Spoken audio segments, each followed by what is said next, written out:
Olá, pessoal. Tentando aqui esperar que o Wellington entrar.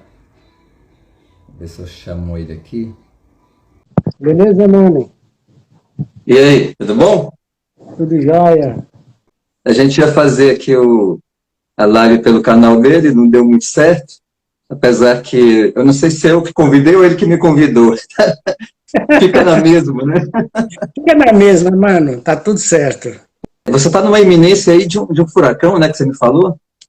Porque tá ele chama Daniele, né? Já até você sabe que os furacões têm nome de mulher sempre, né? Eles colocam. Por que essa coisa, né? Rapaz, eu acho que não, acho que tem um pouco a ver também. Tem um pouco a ver, viu? Brincadeiras à parte. Mas graças a Deus ele deu uma diminuída então ele vai chegar na Espanha como tormenta tropical e com chuvas e com vento de 100 km por hora. Mas aí quando chegar no litoral já está bem ameno, né? Talvez. Não, ele estava mais, mas agora com a já possibilidade dele chegar com 80, 100 km por hora, quer dizer, já mais ou menos uma tormenta, uma tempestade tropical. Mas aí é onde você tá seguro, tá tranquilo? Sim, tá bem, já começou a dar uma chuvadinha agora, umas pingadas, mas pela tarde de hoje eu já percebi que o vento deu uma subida de velocidade, o vento, entendeu? Mas tá tudo na paz, tá tudo graças a Deus.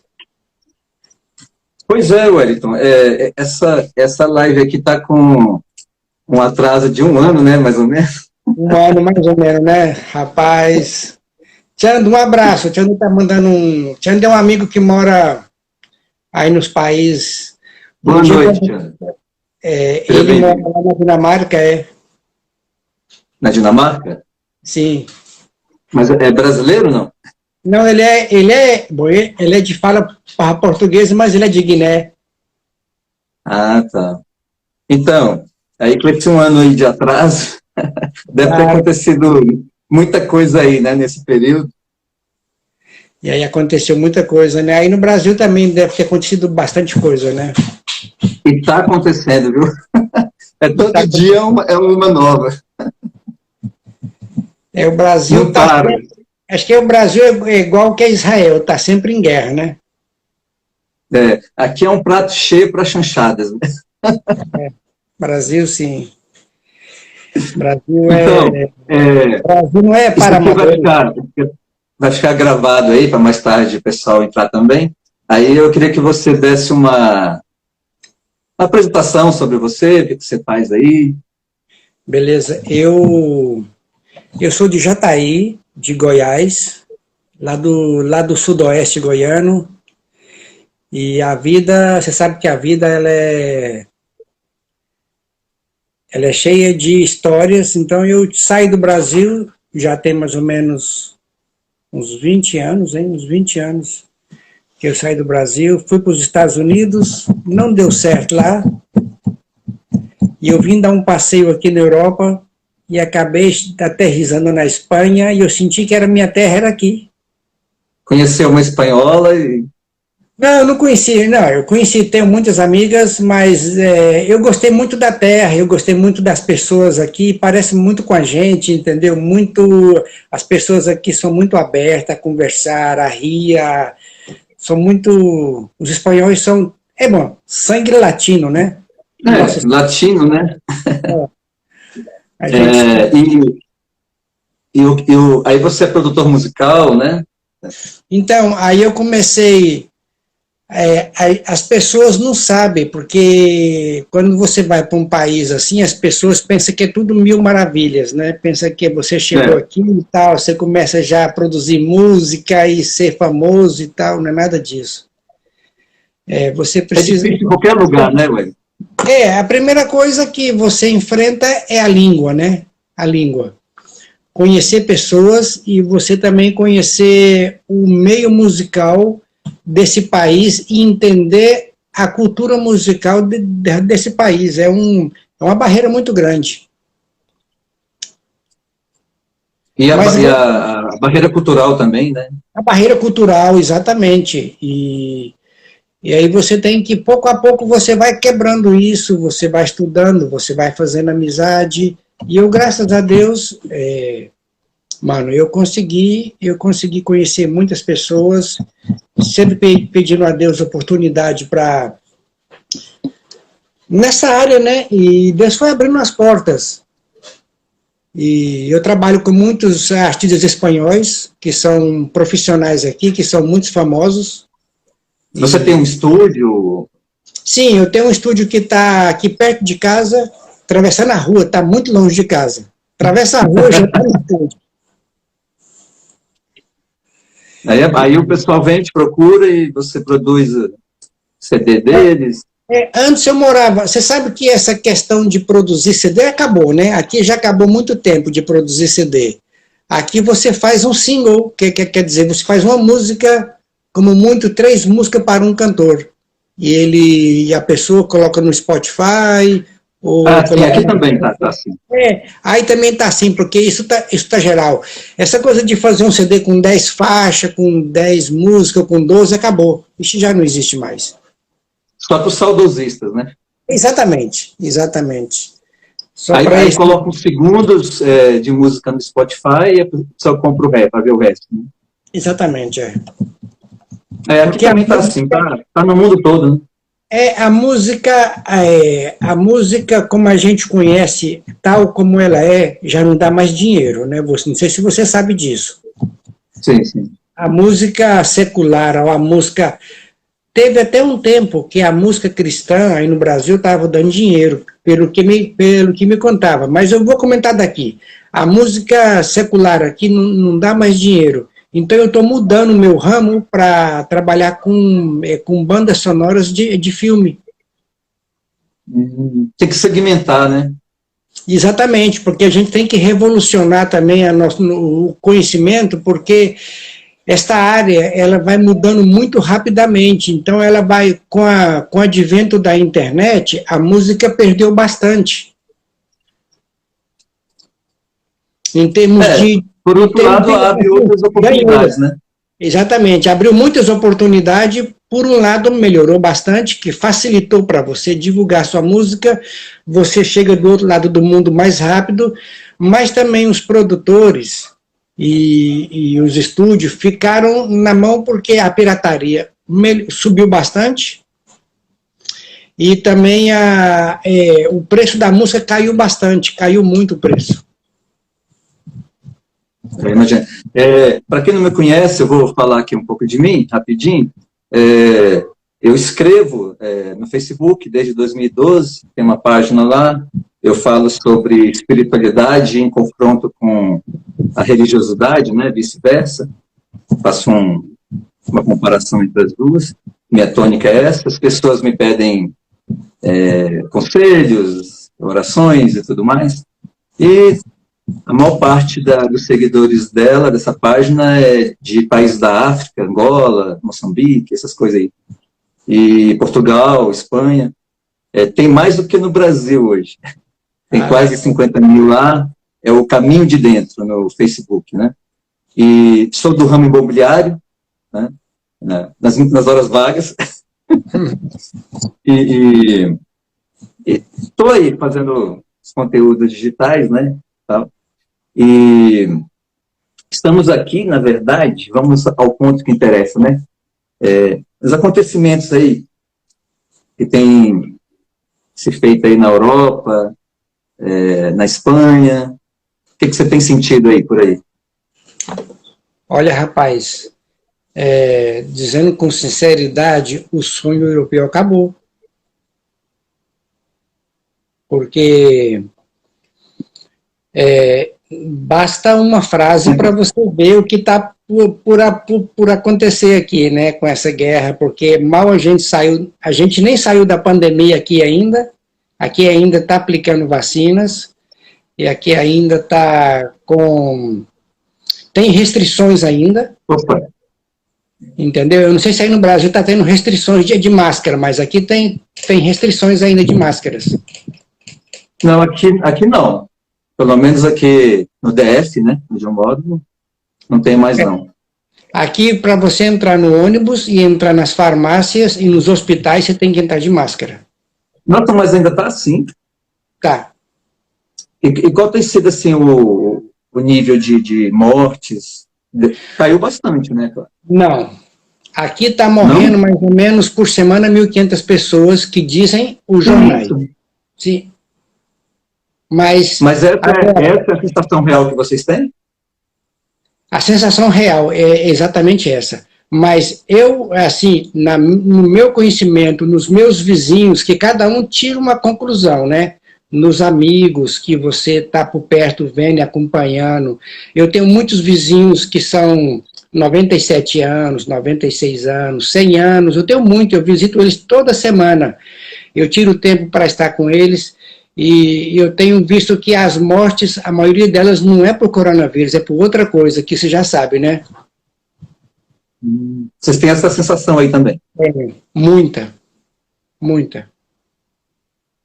E vocês veem gente que às vezes toma vacina, fica doente ou morre e nada é falado para mim. Eu tenho muitos amigos que, 3, 4 amigos que tomaram vacina, passou um tempo, teve problema de rins, teve problema de coração. Inclusive, eu tinha um amigo que ia comigo na academia, ele, na 3ª dose, deu um problema no coração que ele não pode nem andar. Tipo trombose, não? O coração dispara e ele fica sem fôlego, entendeu? E aí ele não pode nem trabalhar. E era saudável?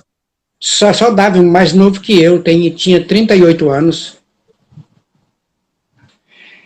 Eu estou falando para você... Eu não tomei essa cachaça, né? Eu estou falando para você, é o que eu vejo, assim, eu não posso te falar, sabe, porque aqui ninguém, assim, existe um grupo de médicos, que são aqueles famosos médicos pela verdade, e também tem os médicos do governo que não pode falar nada, que não pode dizer nada, porque são sumamente corta-cabeça. Não pode nem questionar a situação. O atual aí chama presidente de governo, né? É o Pedro Sánchez. Isso. Ele é do partido, não sei se é um partido parecido, que é o PSOL aqui, eu não sei se é da mesma linha. Eu anotei aqui, é o Partido Socialista Operário Espanhol, né? O PSOL. Mas é um partido de esquerda ou de direita? Como é que é? Ele é de esquerda. De esquerda. É de pensamento de esquerda. Aqui tem o PSOL brasileiro, que é o Podemos, aqui, que é mais radical, né? E eles se uniram para poder ter uma colisão para poder fazer esse governo aqui. O presidente de governo aí, ele funciona como primeiro-ministro? É mais ou menos. É mais ou menos como na primeiro-ministro. prática é a mesma coisa. Quem manda mais? O rei é de... O rei é apenas uma figurinha. Uma figurinha. Como na Inglaterra, né? Como lá na Inglaterra, que não serve mais para nada. É decorativo. É uma figura decorativa. Interessante que com essa pandemia, esse governo ele só vem governando por decreto. Mas não tem barreira da justiça, como aqui no Brasil, ou do Congresso, a justiça, do Parlamento, no caso, né? Eles aprovaram umas leis no Congresso que, perante a pandemia, o governo ia fazer decretos. Então, o primeiro confinamento, todos os 2 confinamentos foram dados por ilegais pela justiça, foram votados e os juízes deram como ilegais os confinamentos que fizeram aqui na Espanha. Ah, é? Ilegais. Mas isso, quanto tempo depois? Depois já tinha passado tudo já. Então, já as multas que foram aplicadas nas pessoas por não usar máscara, ou dentro da pandemia, foram todas canceladas, porque o juiz acharam ilegais. Foram anti-inconstitucional. Mas isso foi tipo do Supremo aí ou de primeira instância? Não, foi do Supremo. Deixa eu colocar um negócio aqui. O Supremo aí, ele é ainda independente, não é como os daqui que está barrando tudo? Olha, e o governo aqui está tendo uma briga agora aqui, que o governo está querendo manipular as eleições dos juízes. Então o governo de esquerda está brigando com o de direita para ver quem é que vai eleger os juízes de acordo com seu critério. Que critério que vão utilizar? Então, os juízes aí são eleitos, então? Sim, porque são escolhidos também. E os juízes, eles não querem não, mas isso. Não são eleitos pela população, não, né? Voto. Não, claro. São nomeados pelo parlamento. Exatamente. E aí está tendo uma briga nesse sentido. Então a pandemia nem acabou ainda, porque aqui segue morrendo gente e está colocando tudo culpa na... Interessante os jornais colocam a culpa na mudanças climáticas e no coronavírus. Mudança climática. Porque você pega o seguinte, você pega o calor. O calor desse ano foi diferente dos outros anos passados. Eu fiz uma comparação de 10 anos e não teve variações assim absurdas, né? Absurdas. Mas a narrativa é que está morrendo gente pela mudança climática. Eu também não duvido que o calor mata. O calor mata, está claro que o calor mata. Temperaturas extremas, né? Tanto para mais quanto para menos. Exatamente. Mas não tem tido essa variação toda aí. Teve a variação. A gente estava saindo da pandemia e teve aquela, não sei se você lembra da Filomena. Não lembro. Aqui deu uma tempestade que nunca tinha dado na Espanha mais de 400 anos. Aqui onde que eu moro, na cidade, chegou a menos 40 graus. Caramba. Então, eu mais ou menos fiquei aqui um mês sem água, porque congelou os canos da tubulação da rua, então, e no supermercado você não encontrava água, porque assim, um colapso, entendeu? E teve lugar que não tinha energia, e foi assim, foi bem punk mesmo o negócio, sabe? Eu nunca tinha pegado uma tempestade assim, com uma mudança muito radical de clima, sabe? De todo mundo na rua brincando. No primeiro dia foi muita alegria, muita neve, e todo mundo com as bacias brincando e tal. No segundo dia, beleza. Uma semana, beleza.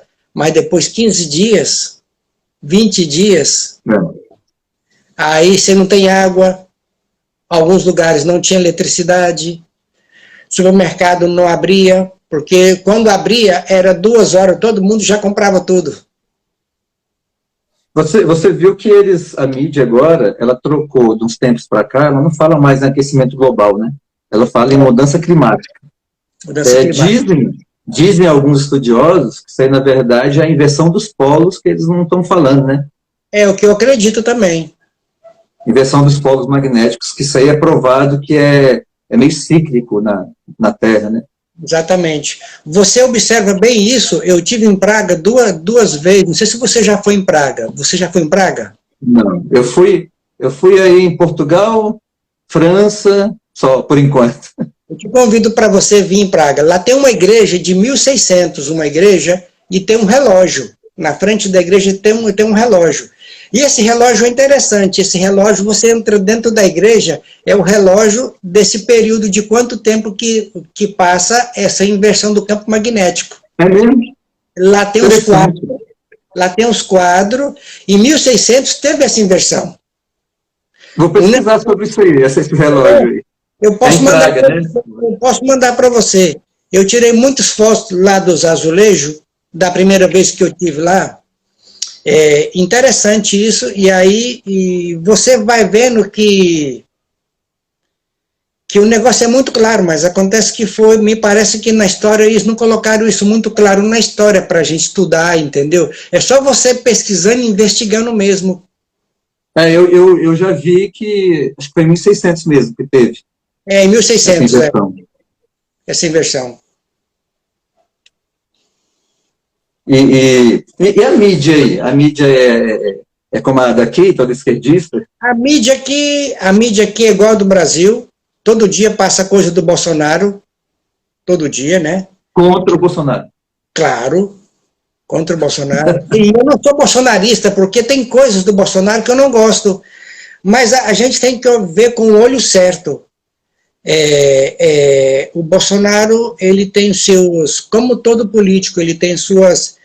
Eu também vejo que é errado a gente crer que o Bolsonaro é a salvação do Brasil. Acho que salvação não tem. O Brasil vai dar errado, como todo mundo vai dar errado, porque a gente está como se diz, entrando na nova ordem mundial, assim podemos dizer, né? Assim é o que eu creio.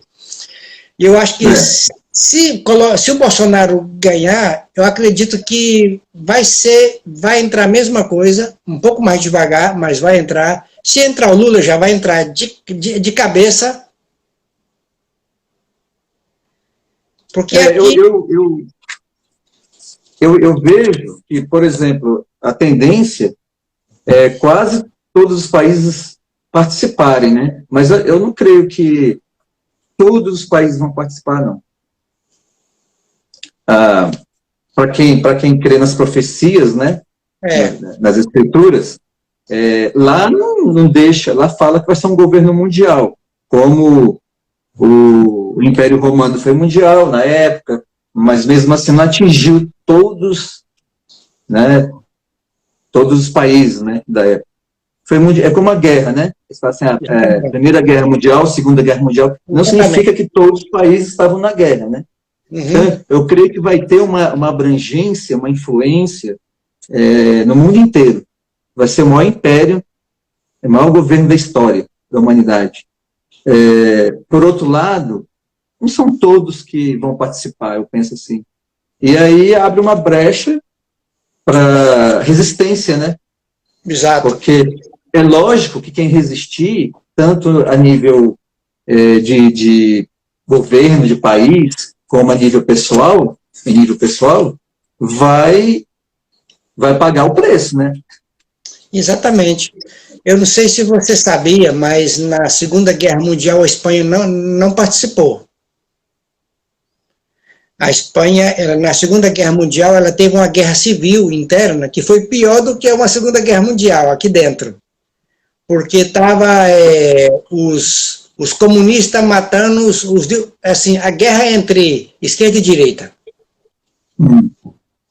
E aqui a guerra civil foi muito forte aqui, teve muita barbárie, mas muita barbárie aqui. Agora, eu também concordo. Dentro da Espanha, está falando. Sim. Aqui teve, acho que parece, teve um caso que você pode depois buscar aí, teve um... Isso foi logo depois da Segunda Guerra que você falou? Não, foi na Segunda Guerra Mundial. Na Segunda Guerra. Na Segunda Guerra Mundial. E teve uma matança em Madrid, que o pessoal da esquerda matava todos os padres e fazia muita coisa, matava criança, matava todo, assim, matava a família, até os cachorros também. Muito violento. Muito violento. Mas hoje em dia, a posição política que impera aí é a esquerda. A esquerda. E isso desde quando na Espanha, assim? Olha, desde quando que eu percebo, essa é uma percepção minha, quando teve os ataques aqui não sei se você lembra que teve aqui um ataque terrorista nos trens. No metrô, lembra? Nos trens. Foi em Madrid mesmo, né? Em Madrid. Então, esses ataques, depois, quem ia ganhar as eleições era de direita. Aí teve o ataque, ganhou a esquerda. Mudou toda a compreensão da população poucos dias antes das votações. Porque a população pensou que isso era culpa da direita. Exatamente. Isso foi colocado que era culpa da direita. vendeu uma narrativa. E aí ganhou a esquerda, e a esquerda começou a montar suas coisas e tal, depois teve um governo de direita, aí agora somente de esquerda. E está quase todo cooptado o governo. Exatamente. Aí há todas as leis, mas você chega a uma conclusão, eu cheguei a uma conclusão aqui, o seguinte, que o governo de esquerda, ele faz umas leis que depois você vê no Congresso que até mesmo os de direitas aprovam essas leis. Estão apoiando. Então, eu acho que a agenda já vem mais de cima, não sei, é o que eu percebo. Eu percebo que, de estudos, né, eu me formei em comércio exterior, e dentro de comércio exterior você estuda formação dos blocos econômicos, Claro. E eu não me dava por criação da ONU, essas coisas todas, né? E eu não me dava por satisfeito apenas pela pauta lá oficial, né, da faculdade. Eu ia pesquisar nos bastidores, né, da criação dessas coisas aí. Então, os países filiados à ONU, quase que obrigatoriamente, você pega assim, os ministérios da educação desses países, né? Eles têm que seguir a pauta da Unesco, entendeu? Exatamente. Então, os assuntos dos livros didáticos têm que seguir a cartilha. Agora, por exemplo, para o ensino fundamental, se eu não me engano, por causa do contrato, né, que ainda tinha uns 2 anos de contrato, agora no início do ano, que o governo aqui, o Bolsonaro, conseguiu trocar os livros didáticos. Entendeu? Porque era tudo contaminado com ideologias e tudo mais, né? Então você vê assim, eles pegam as crianças, né? Desde tenra idade, vão ensinando aquelas manipulações ideológicas, aí fica complicado você mudar a cabeça quando chega a vida mais adulta, assim, você mudar a cabeça desses jovens. Aqui... Você pega assim, uma pessoa que vai votar agora, né, que tem 16, 18 anos. Você pega que o Lula, por exemplo, saiu do poder em 2009, se não me engano, né, 2009. Então, esse jovem que tem hoje 16, 18, 20 anos que vai votar, ele tinha 8, 7 anos, não sabia de nada da vida. Claro. Então, para nós, assim, é uma margem de tempo, parece muito pequeno. Mas se você for analisar, para quem vai votar hoje, e em 2009 tinha 7, 8 anos, não sabia nada da vida.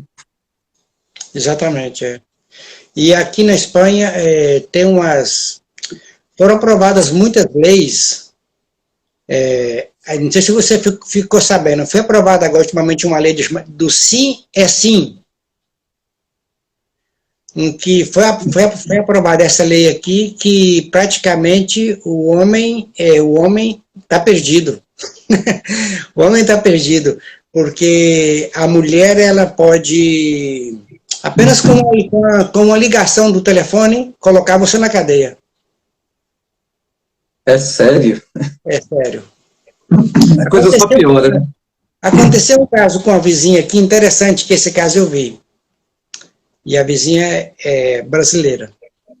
Ela estava com depressão por causa da pandemia, e aí ela ligou para a polícia porque ela estava com depressão, para ver se podia o SAMUR vir aqui buscar ela e tal, para levar para o hospital. Aí veio a polícia.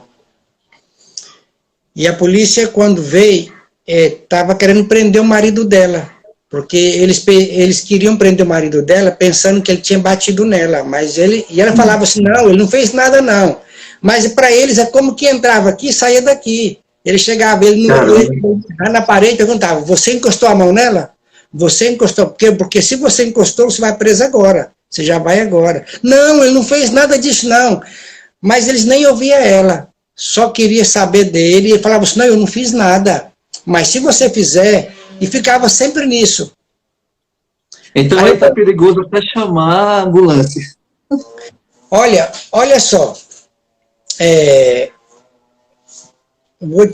eu vou te contar até uma piada, mas é uma verdade que está acontecendo aqui. Por exemplo, quem está namorando aqui e vai ficar com a namorada, ele tem que gravar o consentimento dela no telefone. Caramba. Só para você ter a ideia como tá.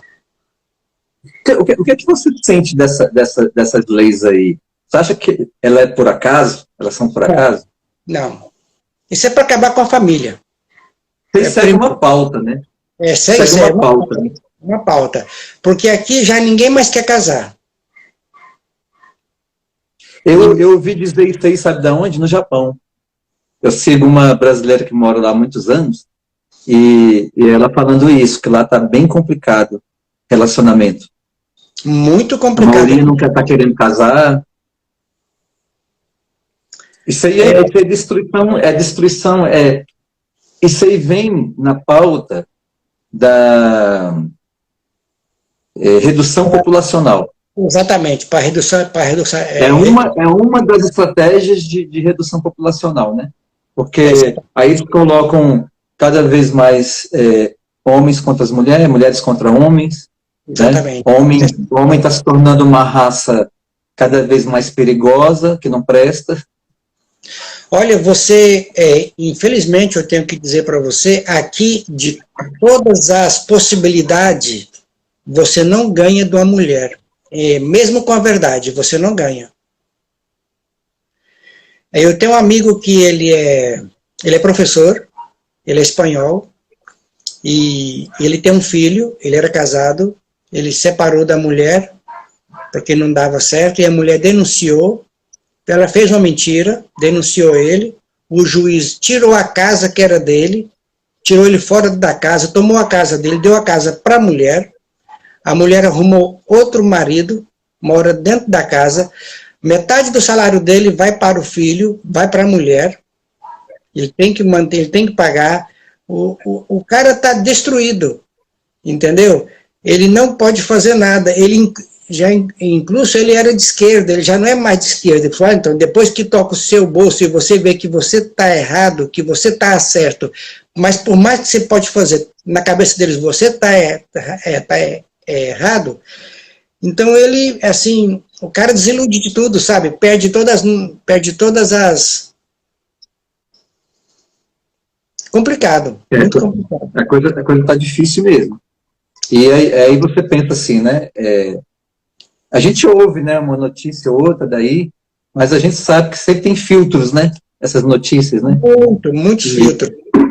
E a gente pensa assim, poxa, países que lutaram pela sua independência, pela sua liberdade durante anos e anos, né?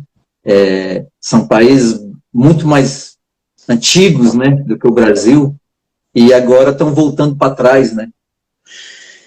Eu acredito o seguinte, mano, eu acho que no Brasil também, mas eu vou dizer daqui, que eu tô morando aqui, foi dado uma mentira para nós de democracia apenas para você colocar o papelzinho lá na urna.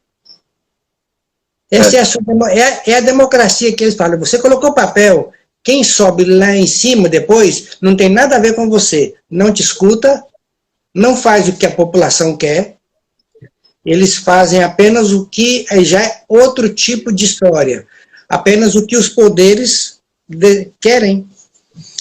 E aqui na Espanha, eu vou dizer para você, o definhamento é muito rápido e muito grande, porque você vê imigrantes que vêm dos países árabes, recebem ajuda.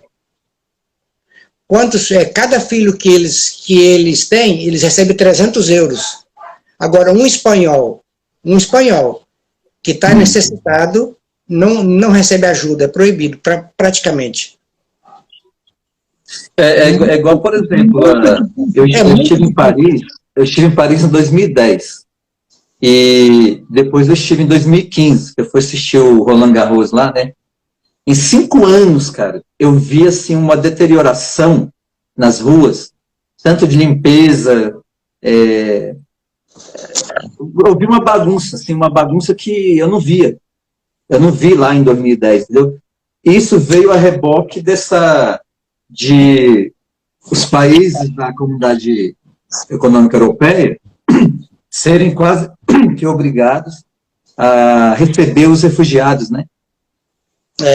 E aí eles vêm com outra cultura, por exemplo, aquele povo lá muçulmano, árabe, para eles a mulher ela é um objeto e tem que lá na Alemanha você vê muitos relatos no YouTube, por exemplo, de mulheres falando que são assediadas, muitas são estupradas, e os homens alemães não podem fazer nada.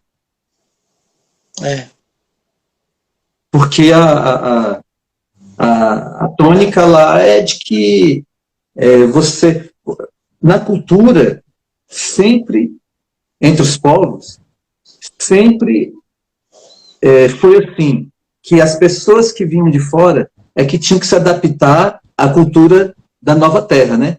Exatamente. Agora não, isso mudou. Quem está recebendo é que tem que aceitar a cultura, as práticas que o povo traz. Entendeu? Mudou totalmente a compreensão das coisas, e isso por influências, né, ideológicas, por pautas. Então, essa é uma estratégia também de aceitar. Por exemplo, quem não quis entrar nessa seara aí, se eu não me engano, foi a Polônia, né? Exatamente. É um dos países, assim, mais independentes da Comunidade Econômica Europeia. A cultura deles lá eles são bem firmes na cultura deles, tanto é que uns anos atrás todo o governo morreu aí num acidente de avião meio suspeito, né? Exatamente. E não sei se você sabe, mas a minha neta é polonesa, e o meu filho ele casou com a polonesa, e eu tive lá na Polônia, um povo muito bonito, um povo de coração, um povo muito assim, um povo sofrido, né? Um povo que já sofreu também bastante, e é um povo assim muito cristão, um povo muito cristão. Eu estava assistindo ali o vôlei, né, que está sendo lá a sede, campeonato mundial. Lá o vôlei é o primeiro esporte, né, do país. E eles são muito bons no que eles fazem. Mas aqui, mano, aqui cada dia... E o povo aí como um todo? Como que eles estão vendo toda essa... Eles concordam, a maior parte do povo? Não. Com essas ideologias? Vou dizer para você, já está chegando no nível que já me dá um pouco de preocupação, porque está chegando no nível... Porque quando você está apenas nas leis que não te tocam no seu bolso, tudo bem nas ideologias... Vai deixando passar, né? Deixa passar, tá nas ideologias. Aqui cada um é o que você quer ser, sem nenhum problema, ninguém... Aqui não tem essas fofoquinhas como aí no Brasil, que cada um tá falando mal um do outro, não, que cada um vive o que quer, sem nenhum problema. Mas do momento que aqui começou a tocar nos bolsos dos espanhóis, com essa crise da pandemia, e agora com a guerra, o negócio o caldo tá entornando. Tá ficando difícil, assim, já tá dando um pouquinho de medo que se as coisas seguir como tá, vai ter confronto aqui civil com os políticos. Como é que tá? Faliu muita empresa aí, por causa da pandemia, os impostos estão altos, os preços estão altos. Você sabe que Espanha é um país de turismo, né? É um país de turismo. Então, os hotéis, isso fala a prensa, né? Os hotéis caíram 40%, fecharam. Uma porcentagem grande. E os que conseguiram sobreviver à pandemia ainda não estão tendo lucro. Está no vermelho ainda. Quer dizer que pode quebrar. Está na recuperação, né? Está em recuperação. E esse ano o turismo não aqueceu o mercado. O turismo foi muito fraco. E E agora com as restrições da guerra, porque agora tudo aqui agora é guerra. O culpado é Putin. Tudo. A gente vai ter corte de eletricidade pela noite e pela manhã.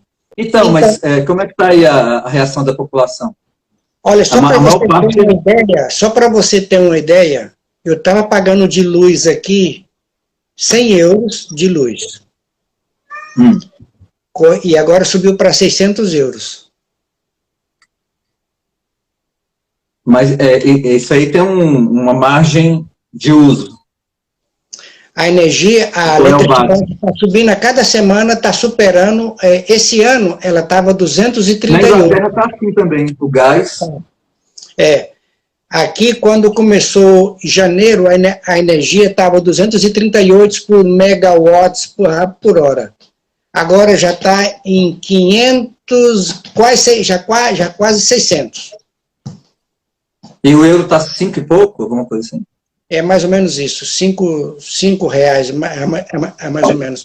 Eu tive que tirar o gás de casa, só para você ter uma ideia, porque para manter luz e gás, uma pessoa, os meus amigos, por exemplo, que estava entre o estúdio e minha casa, mais ou menos 1.000 euros de luz, que seria 5 mil reais. Caramba!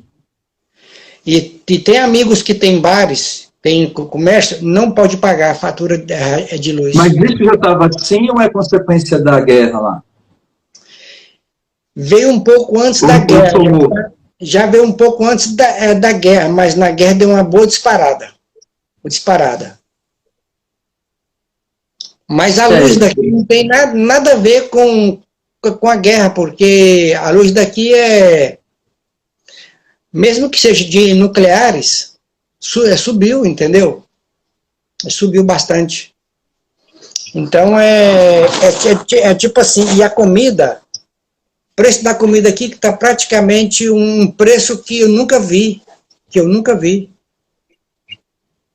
E além do mais, eu estava até conversando acho que foi com um amigo, porque você vai no supermercado, não sei se você já viu, você pega produtos industrializados e você vê por detrás os ingredientes, esse produto contém insetos, traço disso, tem soja texturizada, é tipo assim, você vai comprar carne picada, que não é meu caso, mas isso também. Você vai comprar carne picada naquelas bandejinhas. Aí você, de trás da bandejinha, tá 60% de carne de vaca hidrogenada. 30% de arroz e soja texturizada e outras coisas. Eles estão misturando muitas coisas, entendeu? Então você tem que ficar de olho em tudo que você compra, no que está por detrás, porque eles estão mudando tudo a alimentação. Você não já está pensando em voltar, não, para o Brasil? Rapaz, minha família já está... Bom, a minha irmã, meu irmão já, e os amigos, volta, que o negócio aí vai dar feio. Porque aqui os tambores das guerras estão muito claros, mano, muito claro, vai ter guerra. Já está tendo um movimento aí da China, movimentos militares, estão se aliando aí com... dizem os especialistas independentes, né, da área, eu gosto de ouvir fontes, né, não gosto de ouvir narrativas, não. Que esse ataque da Rússia aí, né, lá, isso é tudo assim premeditado para dar razão à guerra, entendeu? É a ordem através do caos. Para quem já estudou sobre isso aí, eles criam caos, né? Você pode ver, ó, Primeira Guerra Mundial, sempre começa com uma bobagem lá entre dois países e tal. Segunda Guerra, a mesma coisa. Aí o que fizeram depois da Segunda Guerra? No ano seguinte, criaram a ONU. Quer dizer, fragilizaram politicamente, economicamente, vários países, principalmente ali na Europa, aí eles aceitam a solução que vier. Para todo mundo na dificuldade no caos, aceita a solução que vier. Então é a ordem através do caos. Se você for bem, assim, o meu ponto de vista é tipo assim, a gente está partindo para uma tribulação, porque a tribulação não é que tudo vai ser ao mesmo tempo, ataque de todos os lados, sem comida, falta de comida, comida cara, falta de água, água caríssimo. Aqui as províncias, que são os estados, estão brigando já por causa da água. Porque aqui para os embalses, porque a água daqui uns dias já vai estar sendo vendida, todas as empresas, grandes empresas estão comprando os mananciais de água aqui. Porque é a próxima guerra, né? Pela água. E aí, então, por que esses países tudo é de olho no Brasil, no Amazonas? Que aqui tem as maiores reservas do mundo. Descobriram, assim, que a gente sabe agora que colocaram público, né? Porque acho que isso aí já sabem há muito tempo, que tem uma reserva aquífera na Amazônia, que é 3 vezes maior do que o próprio rio Amazonas. De água doce, né? Reserva de água doce. Então, esse olhar aí, essa ambição pela Amazônia é pelos recursos naturais que tem lá e pela riqueza que tem lá, né? Pelo meu modo de pensar, a Europa nem Estados Unidos estão preocupados com o brasileiro. Obrigado, Aline, seja bem-vindo. Tem uma amiga aí. Legal. Bem-vindo aí, amigos. Então, eu acredito que ninguém está preocupado ou querendo o bem do brasileiro. Querem sim, eles querem o bem da terra, o que eles podem meter a mão. E eu acredito também o seguinte, eles podem fazer do Brasil uma África, dividir o Brasil, fazer guerra, como estão fazendo com a África, como sempre fizeram. Enquanto o país está em guerra, eles aproveitam e controlam muito melhor as coisas. Exatamente. Aqui no Brasil, essas eleições agora, né? Eles vão aprontar, cara. Eles vão aprontar. Pode esperar. Eles vão tentar de todo jeito que o Bolsonaro não ganhe. Entendeu? Eles tentaram matar ele lá na campanha, né? Eu não sei como... Outro dia tentaram aí numa motociata, né? Eles fazem. Tentaram se aproximar dele lá. E agora ele só anda de colete, né? Aí você vê ele assim, bem grandão assim, só anda de colete. Cara, uma pessoa hoje, para ela tomar o governo, exercer o governo numa situação dessa, ideológica, nós vivemos, e muita gente não está percebendo, nós vivemos algumas guerras simultâneas hoje, né? Nós vivemos a guerra bacteriológica, quase ninguém fala disso. Guerra bacteriológica, as doenças, essas coisas tudo. Guerra climática, porque eles têm armas, eles têm tecnologia para fazer mudanças climáticas. Exatamente. Né? Quem já ouviu, já estudou sobre a HAARP, sabe disso. Mano, né? Se você não tem ideia do como guerra ideológica. Guerra ideológica. Uhum. Né? Por exemplo, você viu o que está acontecendo na Argentina? Eu vi algumas coisas. A Argentina, cara, se continuar assim, vai virar uma Venezuela. Rapidamente. A Venezuela já foi o país mais rico da América do Sul. Por causa do petróleo. Olha o que a Venezuela é hoje. A Argentina também já foi um país. Olha o que a inflação lá está chegando quase igual a da Venezuela. Eles estão conseguindo destruir a Argentina. O povo já está comendo, como na Venezuela, que não acha mais quase cachorro nem gato na Venezuela. O pessoal comeu quase tudo. Então, como no mundo globalizado desse de hoje, até os países melhores acabam tendo influência.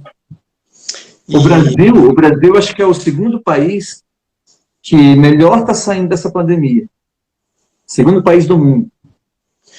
Mas mesmo assim, a gente tem que ficar de vigia, porque para eles destruírem o país daqui para ali, só não destrói muito rápido, porque é muito grande o Brasil.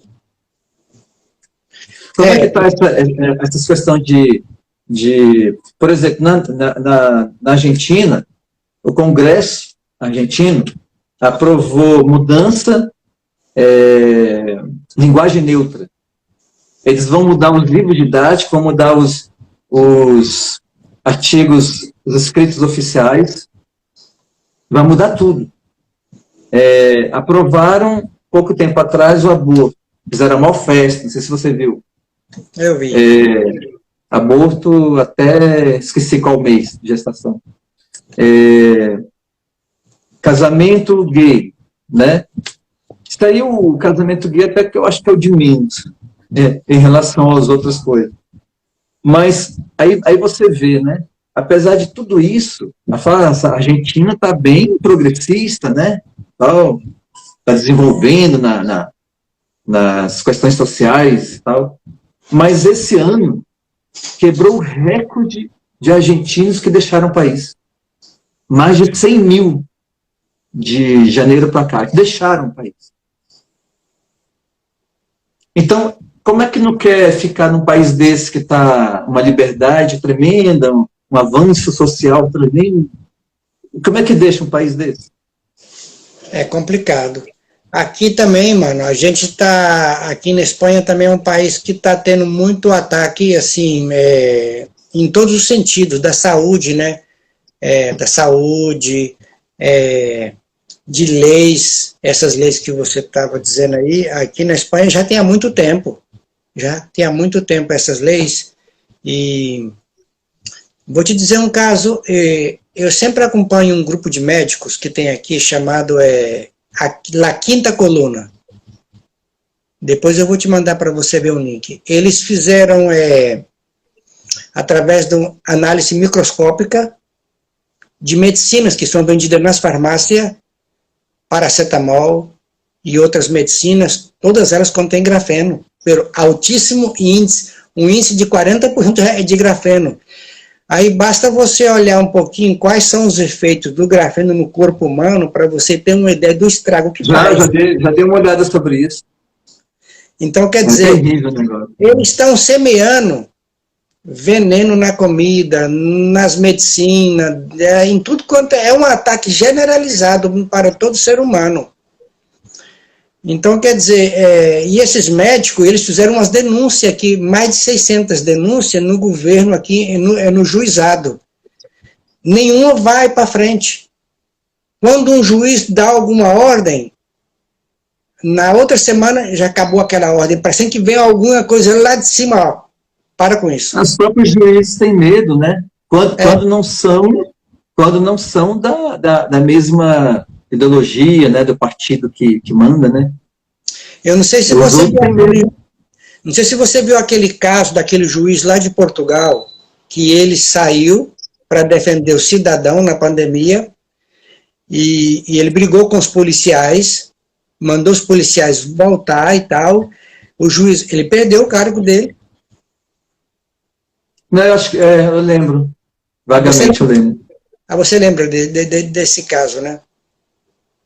Porque então, aqui passa muito por alto as coisas, né? Você tem que ler, né? Mas na televisão passa muito por alto. Não, mas a televisão também aqui é o que passa aí no Brasil, é mesmo, porque é mais ou menos... só para você ter uma ideia, quando começou a guerra aqui, as primeiras imagens eram de videogame. Eles pegaram as imagens dos videogames. Eu vi Eu vi essas imagens passando aqui, espera, essas imagens aí são de videogame, eu conheço esse videogame. Mas aí não passa nada, tá tudo batido e para frente, e é uma narrativa, toda semana é uma narrativa diferente. Teve o governo brasileiro, né, mandou acho que 2 vezes avião para ir buscar o pessoal lá, né, da guerra. Muitos têm parentes aqui, aí a maioria no sul do Brasil, né. Aí muitos vieram para cá. Eu vou te falar uma coisa, irmão. Eu acho que você tem que sair da Europa, tem que voltar para cá, porque o que eu tenho ouvido falar, eu acompanho alguns canais também no YouTube, né, de YouTubers daí, até brasileiro que mora aí eles falam como é que lá na Inglaterra, por exemplo, nas Londres, na Cambridge, nas principais cidades assim, tá falta de carne, falta de combustível caríssimo, gás caríssimo, tá ficando inviável. Inviável. Tá ficando muito difícil. E eu creio que com as coisas, infelizmente, né, tem que ser assim, com as coisas se sucedendo, acontecendo, muita gente que ainda está dormindo, defende coisas, né, de partidos e homens aí, vão acordar, entendeu? Infelizmente, está ficando cada vez mais tarde para acordar. Mas muita gente vai acordar, como esse seu amigo aí que o bolso pesou, né? Então eu vejo muitos amigos aqui espanhóis muito preocupados com a situação financeira, porque eu tenho um amigo que ele é militar, mas ele está na reserva. Ele era comandante, só para você ter a ideia. Ele está sempre me falando, eu já não sei aonde apertar, porque já está escapando da minha mão um mês, porque você tem uma subida de tudo rapidamente, entendeu? Uma subida de preço, assim, absurda. Me parece que essa semana o diesel subiu mais 20% essa semana, o diesel. E isso vai reflexionando no preço da comida, no preço de tudo, e também o desabastecimento. Eu também vi uma entrevista de uma presidente do agronegócio aqui, ela falou literalmente, ela falou, vamos passar fome, porque o governo enviou a criação de gado na Espanha, é inviável, não se pode mais... Por causa dessas pautas aí ecológicas. Pois é, exatamente. Diz que o gado, o pum do gado, interfere na camada de ozônio. Então, vou te mandar um vídeo para você ver um cara, porque também vai aparecendo as verdades, vai aparecendo pouco a pouco. Um trabalhador aqueles molinhos das hidrelétricas, não sei se você já viu. Pois é, um trabalhador fez uma gravação que o molinho naquela zona estava todo trabalhando, mas não estava economizando energia, estava jogando fora, por ordens superiores. Então, quer dizer, estava gastando petróleo, porque ele tem um petróleo que faz ele girar, para ele poder gerar energia eólica. E a energia que ele gerava era para jogar tudo fora. Então, quer dizer, era toda uma blá, blá, blá. O cara estava super nervoso, pegou o telefone, gravou o computador dentro, toda a maquinaria. Ele falou assim, é por isso que eu já estou cansado de tanta mentira. Muita mentira. Aqui, por exemplo, na mídia, aí eles, por exemplo, é o tal do acuse-os do que você mesmo e faz, né? Então, a mídia aqui é a primeira a fazer fake news. E acusa os outros de fake news, entendeu? Então, eles ficam atacando o tempo inteiro, mas eles é que fazem a coisa primeiro. É manipulação o tempo inteiro, é fake news. Por exemplo, tem uma manifestação aqui, eu estive Você deve ter visto aí, né? Ou se não na mídia ou na internet.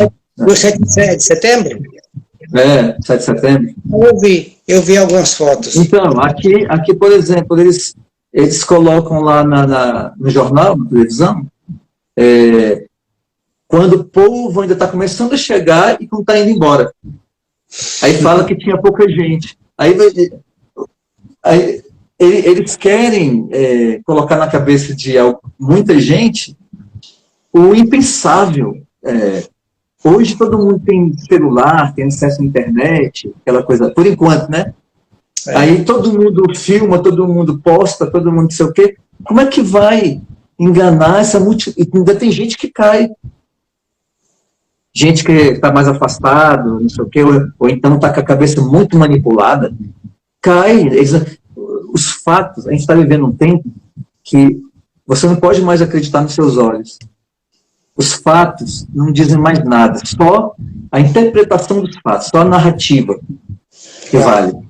E tem muita gente que não está mais acreditando nos olhos mesmos, eles acreditam nas narrativas. O cara está vendo que o negócio é branco, o outro chega e fala que é amarelo, e ele acredita que é amarelo. Ele não acredita mais nos olhos dele. Você também, você não acredita que se é Bolsonaro e se é Lula, vai dar ruim a mesma coisa? Não. Não? Não. Porque, por exemplo, esses 4 anos provaram que não. Porque, por exemplo, se fosse o Haddad, que é o Haddad que disputou com o Bolsonaro, né? Em 2018. Se fosse o Haddad, bicho, aqui já estava quase a Argentina. É por causa da postura ideológica deles. Você sabe o que o Haddad falou ontem? Que essa eleição não é uma disputa por um governo, mas por um regime. O Dirceu já falou muitas vezes, o José Dirceu, o povo esqueceu o José Dirceu, mas o José Dirceu era o cabeça do Lula. É o mentor, né? É o mentor intelectual do Lula, entendeu? E ele está aí nos bastidores ainda, atuando. Ele já falou que o maior erro do PT, no governo dele, foi não ter implantado de vez o comunismo no Brasil. E ele declarou várias vezes que se eles voltarem e tomarem o poder, porque eles falam de tomar o poder, porque eles falam que eleição é uma coisa, mas tomar o poder é outra. Então eles falam que se eles voltarem ao poder de novo, eles vão rever os erros que eles cometeram, os erros que eles pensam na ideologia deles, né? Então, por exemplo, ele fala como o presidente da Argentina falou na campanha claramente. Tudo que ele falou na campanha, ele fez. E eles estão falando claramente que ele vai cercear de vez a mídia. Essa coisa que tem lá até hoje, tramita no Congresso, o marco da internet, acho que eles deram outro nome agora, eles vão colocar em pauta de novo, com mais força. Tudo isso aí é ditadura. A gente já está vivendo uma ditadura do judiciário. O Bolsonaro lá baixa um decreto, semanas depois o STF derruba. Certas coisas, quem está governando é o STF. É a ditadura do judiciário. E a única... Constitucionalmente, o único órgão que pode fazer uma coisa contra o STF é o Senado. E eles não fazem nada. Então, o povo tem que tomar cuidado para quem que vai votar, colocar no Senado, por exemplo. Tem que colocar gente lá que não tem rabo preso com ações judiciais, que a maioria tem. Entendeu? Então, aí eles ficam na barganha. Se você... Porque só um senador, só o Senado que pode pedir impeachment. O povo também, né, com 1 milhão de assinaturas, já teve mais de 3 milhões de assinaturas e o presidente do Senado não colocou para frente, engavetou. Cara, o Lula, as pessoas esquecem, em 2006, acho que foi 2006, teve um plebiscito aqui no Brasil da posse de armas. O posse de armas, eu votei, a posse de armas ganhou. O que o Lula fez? Engavetou. Ele é democrático. A população inteira votou e ganhou o posse de armas, e o Lula engavetou. Claro. Essa é a democracia deles. É engavetar a decisão do povo, CCA mandar jornalista americano embora do Brasil, como ele mandou um, na época dele, e ele falou em CCA imprensa, e na época algumas pessoas abafaram e tal, seguraram ele e não foi adiante.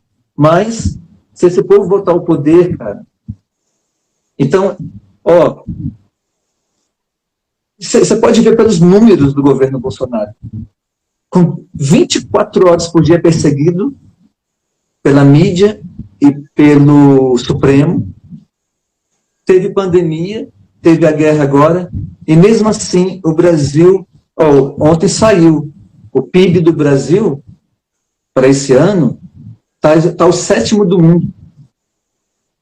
Então você olha, agora a mídia aqui não divulga, não fala dos números do governo.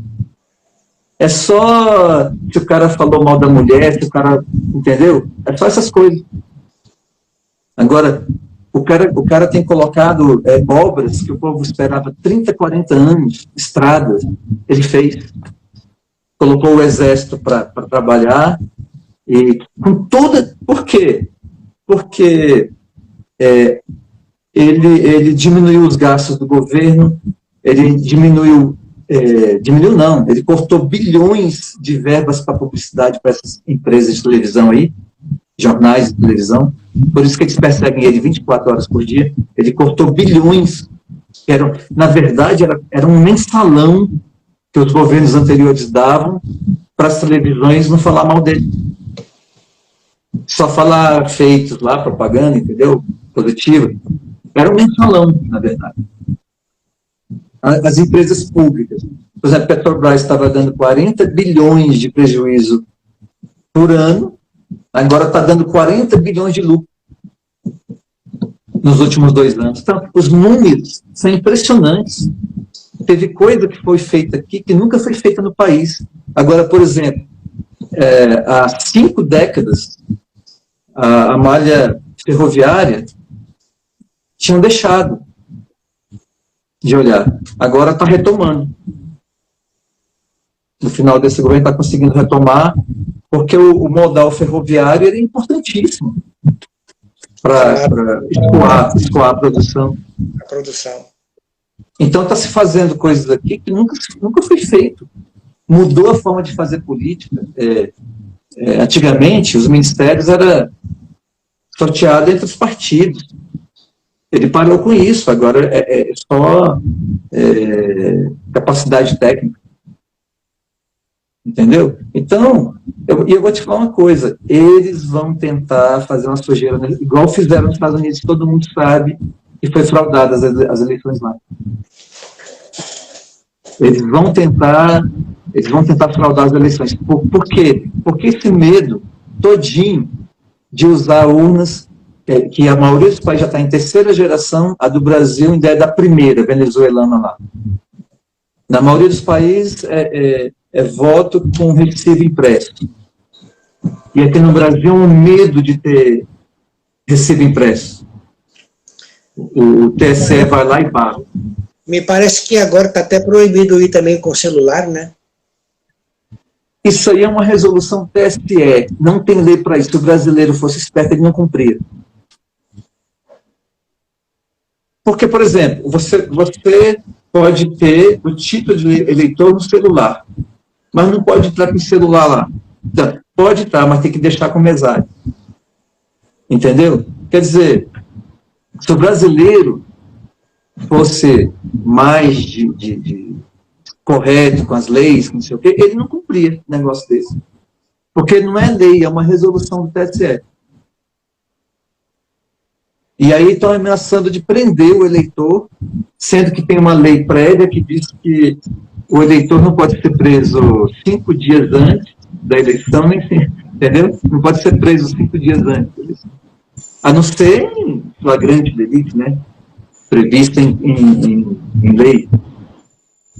Mas isso aí não é uma lei, é uma resolução que aqueles canalhas, na verdade são canalhas, do Supremo TSE, porque a maioria lá do Supremo, né, baixaram agora.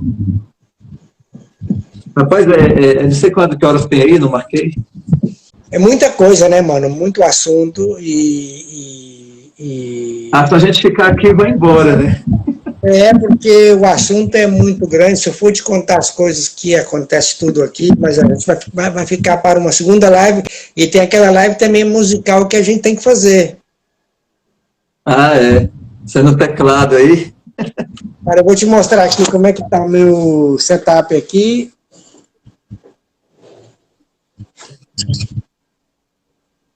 E aí, então vamos marcar outra aí, outro dia, para a gente falar mais detalhes aí. Eu quero te agradecer, foi muito legal. Eu quero mandar um abraço para os meus filhos, para os meus amigos que entraram, e meus amigos de sempre estão aí me apoiando. E um abraço para os meus filhos, para minha neta, que a minha neta é minha vida. Minha neta é tudo para mim. É demais. Você é também avô? Ainda não. Eu tenho uma filha de 22 anos e outra de 18, 19 agora, mas ainda vai demorar um pouquinho ainda. Mas bom, mano, muito bom estar com você aí, a gente dialogar esses assuntos. A gente precisa fazer uma segunda parte. É bom trocar as informações, porque a gente pega umas informações mais precisas, né? De quem está vivendo aí e tal. E aqui também. Aqui eu quero agradecer a todos que vieram aí. Me segue aí também os amigos do Hélito aí. Então é isso aí. Agradeço a todos aí. Obrigado, mano, por ter vindo. Na segunda, eu quero te contar, na segunda live eu vou te contar a minha trajetória de um homem religioso para um homem espiritual.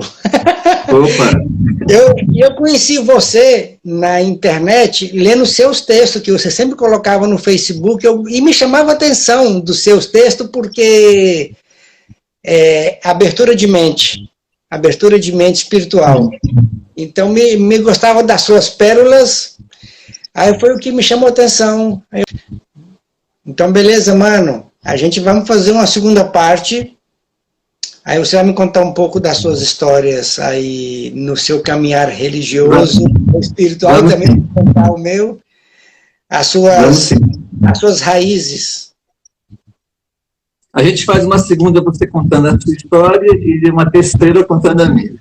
Beleza, perfeito, mano. Um abraço aí. Muito obrigado aí, você e todos que vieram aí.